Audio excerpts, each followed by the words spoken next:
use você mais uma vez para falar ao meu coração, ao coração dessa igreja. Amém, irmãos. Para mim é uma alegria muito grande. Eu fiquei triste de não ter podido estar aqui semana passada. Eu tentei vir, mas não pude. Porque o pastor Jair é um amigo. Nós temos bastante amigos ao longo da nossa vida, né? E tem alguns amigos que a gente conversa com esses amigos, mas a gente não conversa todas as coisas com algumas pessoas. Mas o pastor Jair é um tipo de amigo que eu converso tudo, as coisas boas, as ruins. Nós já estivemos juntos em momentos muito ruins, conversando, né? E tivemos juntos em momentos muito bons. Então ele é meu amigo dos momentos ruins e dos momentos bons, né? E por isso, quando ele me convidou para estar aqui domingo, assim, eu queria muito, mas eu não consegui vir. E aí depois ele falou para mim, então eu vou ver uma outra data. Eu falei, não sei qual data é, mas pode escolher que eu vou, né? E hoje Deus me deu a oportunidade de estar aqui com a minha esposa e para compartilhar um pouquinho com os irmãos. Esse que é o mês da família, para nós também lá é o mês da família.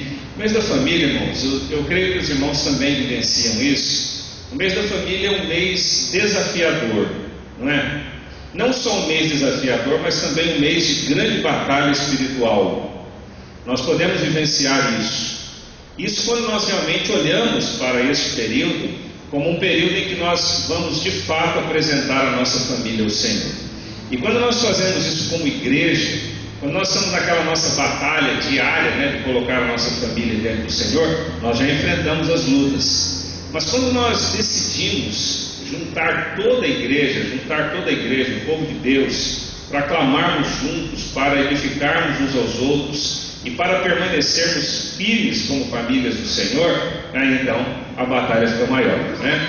Mas Deus nos tem dado bênçãos, vitórias, e nós temos glorificado o nome do Senhor, porque este para todos nós, né, é um mês muito abençoado, apesar das lutas. Nós podemos ao longo desse período louvar ao Senhor pelas muitas vitórias que Ele nos tem dado.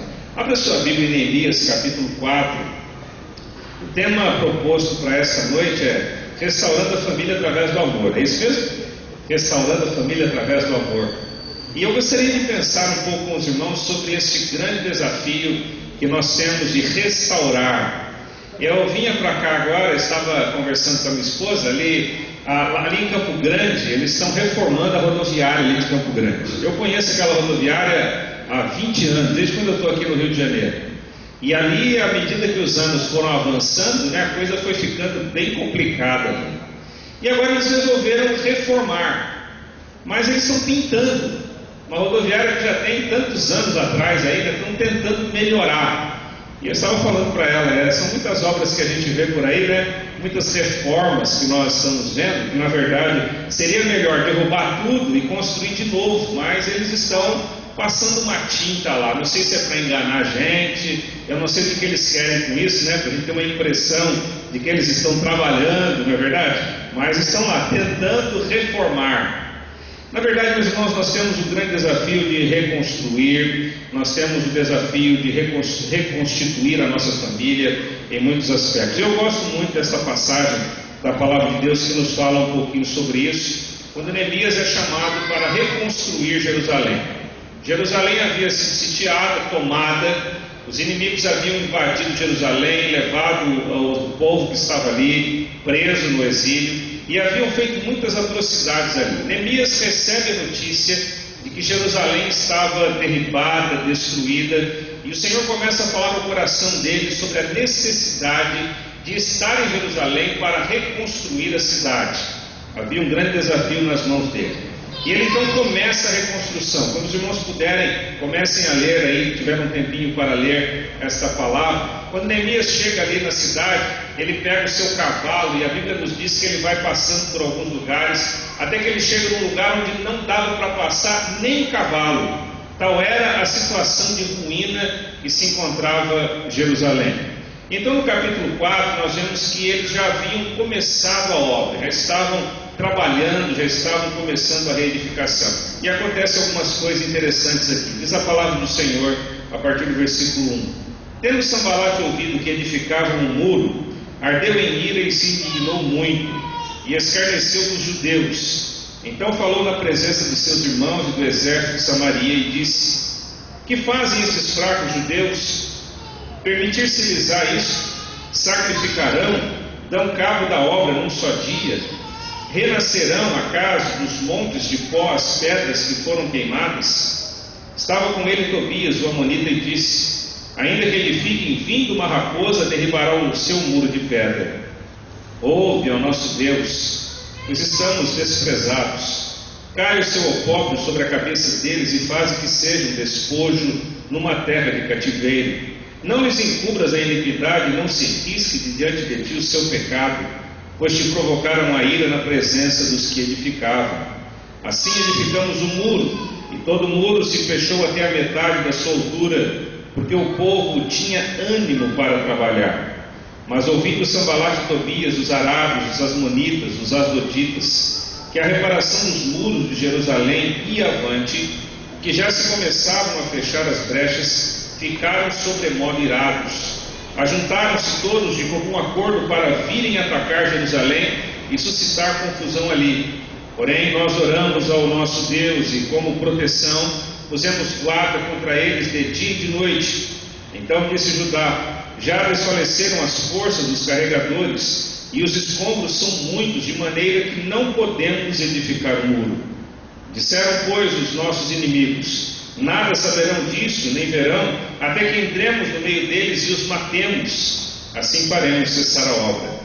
Quando os judeus que habitavam na vizinhança deles 10 vezes nos disseram: de todos os lugares onde moram subirão contra nós. Então pus o povo por famílias nos lugares baixos e abertos, por detrás do muro, com as suas espadas e as suas lanças e os seus arcos. Inspecionei, dispus-me e disse aos nobres, aos magistrados e ao resto do povo: não semais, lembrai-vos do Senhor grande e temível, e pelejai por vossos irmãos, vossos filhos, vossas filhas, vossas mulheres e vossas casas. Amém? Vamos orar. Santo Deus e Pai, obrigado por esta noite, obrigado pela oportunidade maravilhosa que nós temos de estar aqui. Obrigado, meu Deus, porque o Senhor nos trouxe à tua casa nesta noite, e nós queremos, meu Deus, que o Senhor continue a falar da maneira como o Senhor já tem falado, porque certamente o Senhor já tem falado pelas canções, ó Deus, pelas orações e súplicas, e agora também nos falará um pouco através da tua palavra. Queremos, ó Deus, receber do Senhor mais, para que possamos sair daqui edificados e preparados, ó Deus, para trabalhar com a nossa família com amor. Assim, meu Pai, nós oramos agradecidos, no nome precioso e bendito do Senhor Jesus. Amém. Irmãos, quando nós olhamos para o tempo em que nós vivemos, nós ficamos assustados, não é verdade? Cada dia que passa, eu não gosto nem de ver muito jornal, televisão, não gosto muito de ver a reportagem. As reportagens nos abalam o coração. E há algumas reportagens, alguns jornais, alguns noticiários que procuram centrar ainda mais as desgraças que acontecem em nossos dias.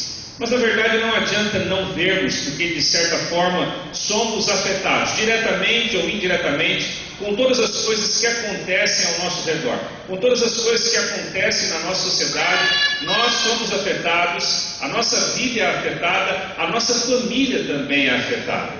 Ainda que nós fiquemos um pouco à parte de algumas coisas, somos afetados. Nós podemos perceber, meus irmãos, que a nossa sociedade ela vive este tempo degradante. Cada dia que passa as pessoas estão se corrompendo ainda mais. A Bíblia vai nos dizer que a corrupção do gênero humano é o que existe desde os primórdios. A palavra de Deus vai nos dizer que a corrupção do gênero humano é o que acompanha a nossa humanidade, acompanha o homem através da sua natureza pecaminosa. Mas, irmãos, cabe a nós a responsabilidade de restaurar, de reconstruir muitas coisas que estão sendo perdidas, dizimadas, tiradas de nós, muitas coisas que têm feito com que nós estejamos perdendo o gosto, perdendo o prazer de estarmos vivendo em família e com as pessoas que nós amamos. Neemias recebeu uma grande responsabilidade, assim como eu e você recebem. Nós temos a responsabilidade de criar os nossos filhos e edificá-los no Senhor.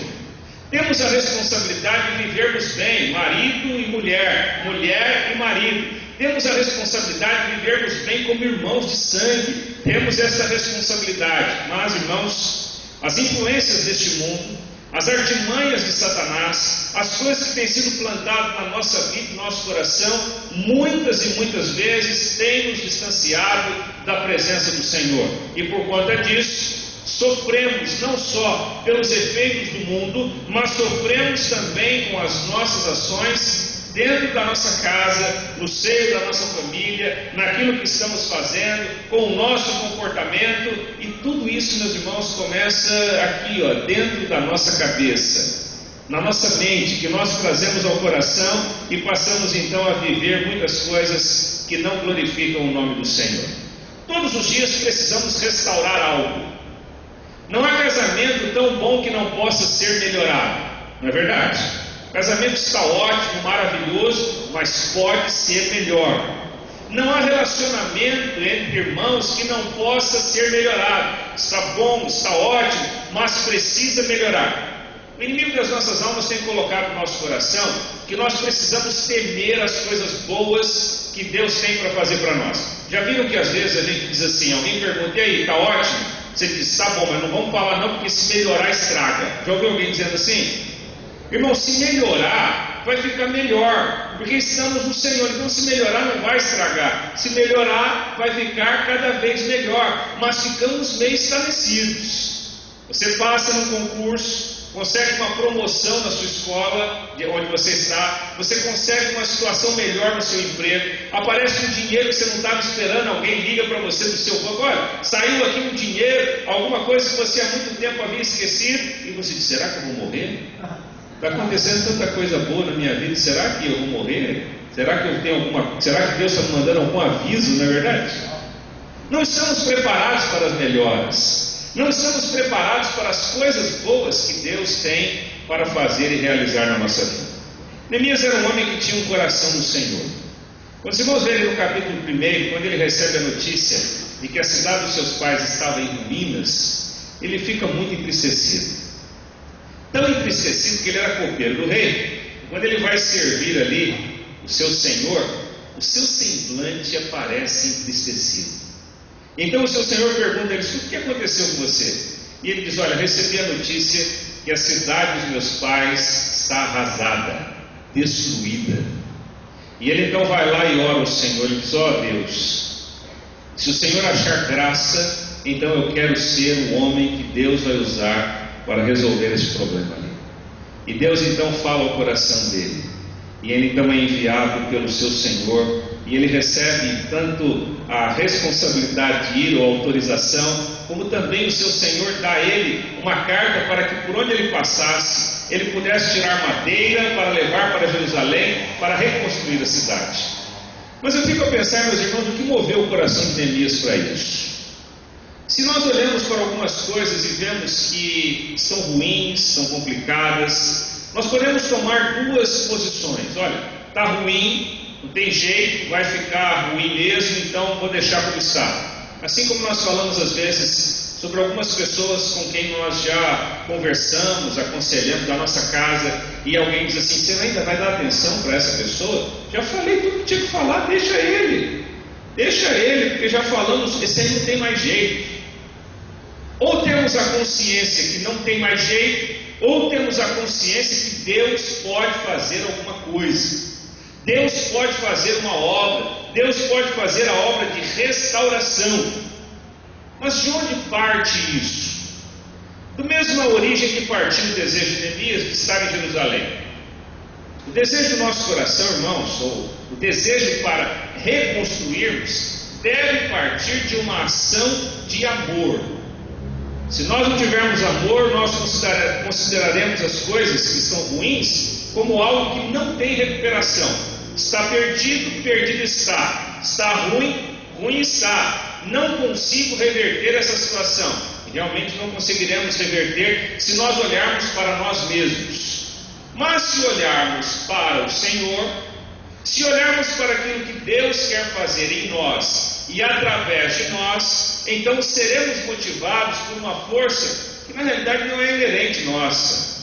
Seremos motivados por uma força necessariamente que não é algo que nós em primeiro momento estamos pensando. mas seremos motivados quando temos os nossos olhos na direção que o Senhor está olhando. Quando nós olhamos para os da nossa casa, da nossa família, quando você olha para a sua esposa, para os seus filhos, quando olhamos para eles, então começamos a olhá-los com um olhar de misericórdia, um olhar de amor. Quando eles olham para nós com os mesmos olhares, então alguma coisa Deus fará na nossa casa, na nossa vida e na nossa família. Neemias olha para Jerusalém com olhos de amor, não porque a cidade estava derribada tão somente, a cidade estava destruída, mas as pessoas que estavam ali não tinham esperança. As pessoas que estavam ali não tinham uma liderança. As pessoas que estavam ali tinham em seus corações que tudo estava acabado.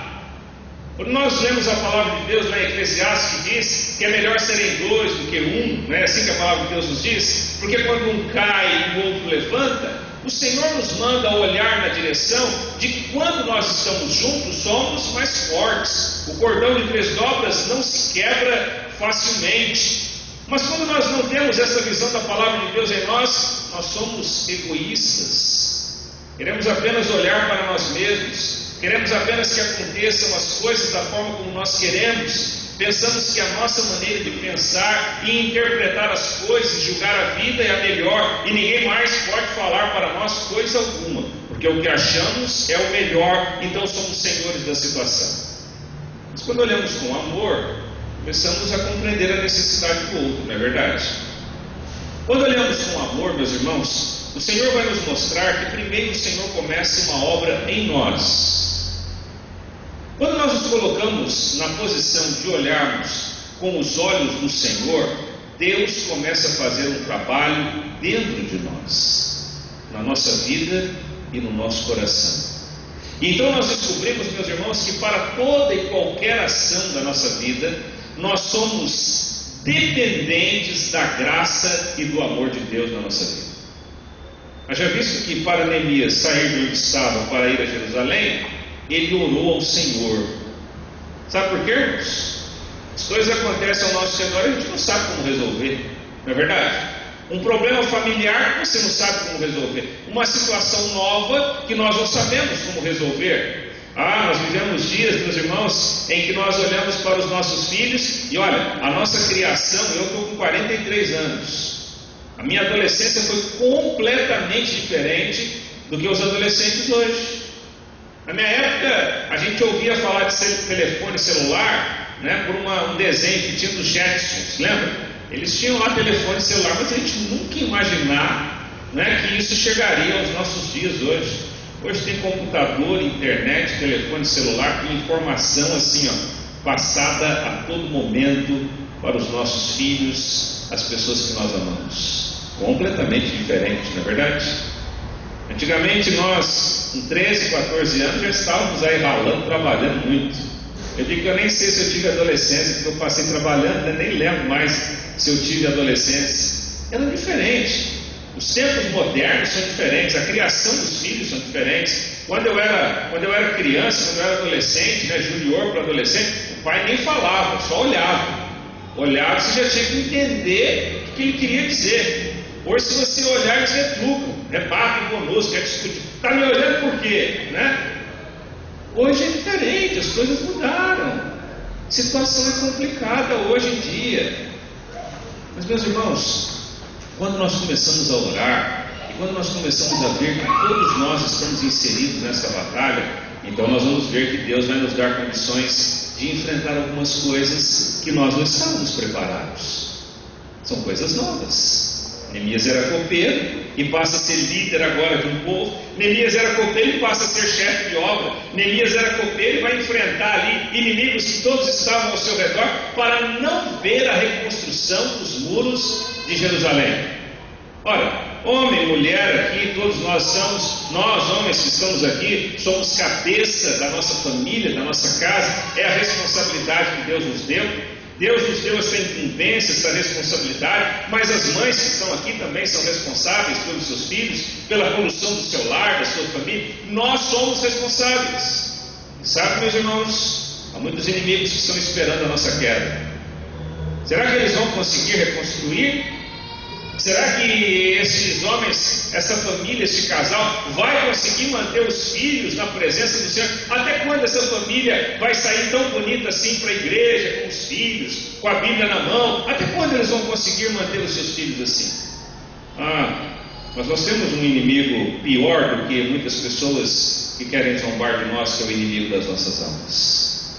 Mas, mais uma vez, Neemias foi para os joelhos orar ao Senhor. Porque quando nós oramos ao Senhor, o Senhor vai nos mostrando que Ele nos ama.